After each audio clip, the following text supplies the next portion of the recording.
Resto Geek. Et maintenant, bienvenue dans votre émission Livres et JDR.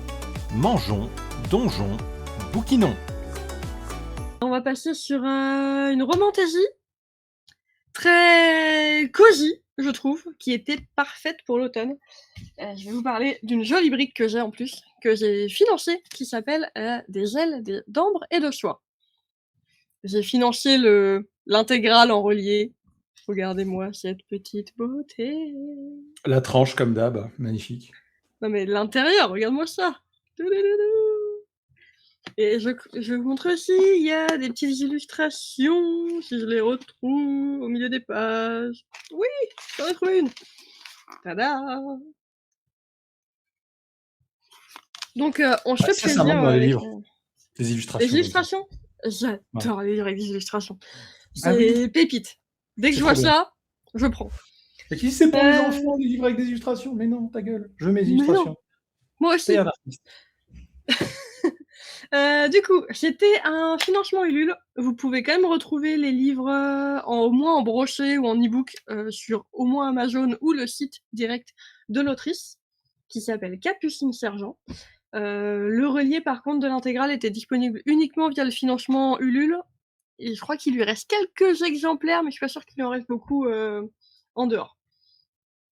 Je vous fais le résumé. On est à Emerland. Les 4 saisons se succèdent au gré de la migration des fées.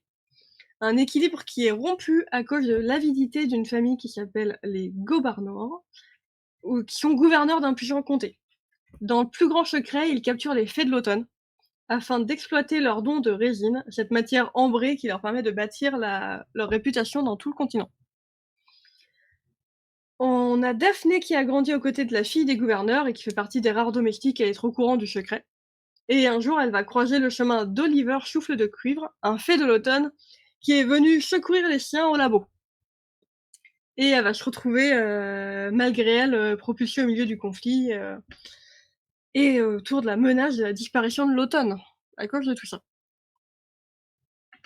Et ils vont essayer de s'allier pour briser pour empêcher la disparition de l'automne et éviter d'avoir un cycle de vengeance entre les fées et les humains, etc. C'était très très beau à lire. Déjà, bon, vous l'avez vu, l'objet livre était magnifique, mais l'histoire aussi, je la trouve magnifique.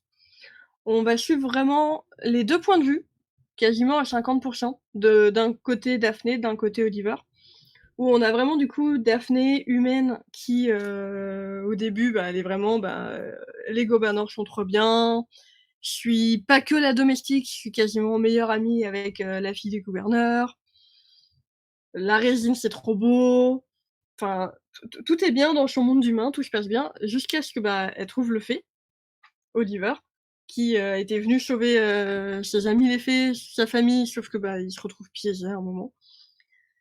Et elle va essayer de l'aider un peu et de le faire repartir vers la forêt, sauf que lui, non, il est venu pour sauver toute sa famille, donc il va tout faire pour trouver le labo, trouver ses fées, essayer de les sauver, et Daphné va être un peu forcée de rejoindre sa cause au début, jusqu'à comprendre pourquoi il se bat.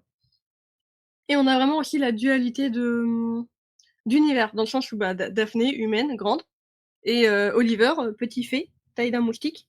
Non, peut-être pas d'un moustique, mais d'une abeille. Qui, je sais pas, une petite boule de grappe de raisin, il galère à la porter. Par contre, il peut se faufiler partout et s'engouffrer dans les mini-portes. C'était très très cool à lire. Sans trop je vais essayer de pas vous spoiler non plus, parce que déjà le résumé vous raconte pas mal de l'histoire, sans vous raconter comment ça va se passer ni rien. Je pense que ça vous raconte les 10 premiers chapitres, même pas. Vous allez rencontrer l'automne, l'hiver, l'été, le printemps, des conflits un peu politiques, une histoire de famille, une petite histoire d'amour, qui paraît impossible. Différents détails, hein. Ça marche pas trop. Enfin voilà, j'étais très heureuse de découvrir cette histoire. C'était très cool à lire. Par contre, je le transportais pas dans les transports, hein. Désolée, hein, mais c'est une brique. Mais personne ramène un truc comme ça dans les transports. C'est pour ça que t'as une liseuse. Ou au pire, c'est que les petits bouquins. Moi, je lis pas un truc En vrai, comme ça. je l'ai ramené au taf pour le lire à la pause déj. Mais pas dans les Ok. transports, c'est trop lourd. Donc voilà, si vous voulez le découvrir, franchement, foncez. Au pire, en version e-book, qui a 2 tomes du coup. Et ça fait vivre nos petits auteurs français. Ça a l'air pas mal, hein. Et franchement, c'est très très cool. C'est pas un coup de cœur, parce que j'ai lu d'autres trucs Mhm. qui étaient vraiment des coups de cœur, juste avant, juste après. Donc on n'est pas à ce bout-là, mais un bon petit 4,5, un bon petit 5 quand même, très très haut placé. Puisqu'on parle en étoiles, on a dit cette fois, on met des notes. Allez, c'est parti. Oui, voilà. Mais non, Donc mais voilà. c'est plutôt. Voilà. C'est vrai que c'est pas forcément spécialement original. Par contre, le fait que ça parle de saison plutôt que. Parce que souvent, c'est objet magique ou le grand amour, tout comme ça. Là, c'est Oui. plus Non, là, c'est intéressant. vraiment les saisons. C'est ça qui fait Ouais. l'originalité. Et on n'est pas sur la plupart des romans déjà actuels où c'est les fées, en fait, c'est pas des fées. C'est des humains avec des ailes de dragon ou des trucs comme ça qui sont Mm. magnifiques, ou je sais pas quoi. Là, on est vraiment sur des fées, des petites fées qui font leur travail manuel pour faire vivre les saisons. Bah, j'allais dire, ça fait très, pour le coup, cette histoire de saison, ça fait très féerique. Voilà, Vraiment, ça fait très. Bah ouais, les fées, bah, saison. Et genre les saisons, moi, tu me dis ça, c'est OK, d'accord. Il n'y a pas de souci. les Ça fait titres, partie de la thématique des fées. C'est OK pour moi. c'est ça. On reste dans du classique, mais qui change un peu de ce qu'on lit d'habitude. Donc c'est tout beau. Foncez le Pas mal. découvrir, et tu as bien fait de prendre l'ebook Streaming Enigma. Belle découverte. Tiens, ouais, du coup, le bouquin est colossal, mais il y a vraiment beaucoup à lire parce que c'est un gros bouquin, mais c'est écrit gros ou c'est gros bouquin, gros bouquin? Alors, c'est écrit à peu près comme ça, Ouais, donc ouais, normal, c'est normal, quoi. Donc et c'est quand on même un est beau sur bouquin. 800 pages. Ça va. Ça Ça va. va. Du coup, ça fait à peu près 2 tomes de 400 pages. OK. Chacun. Classique. Très bien. Voilà.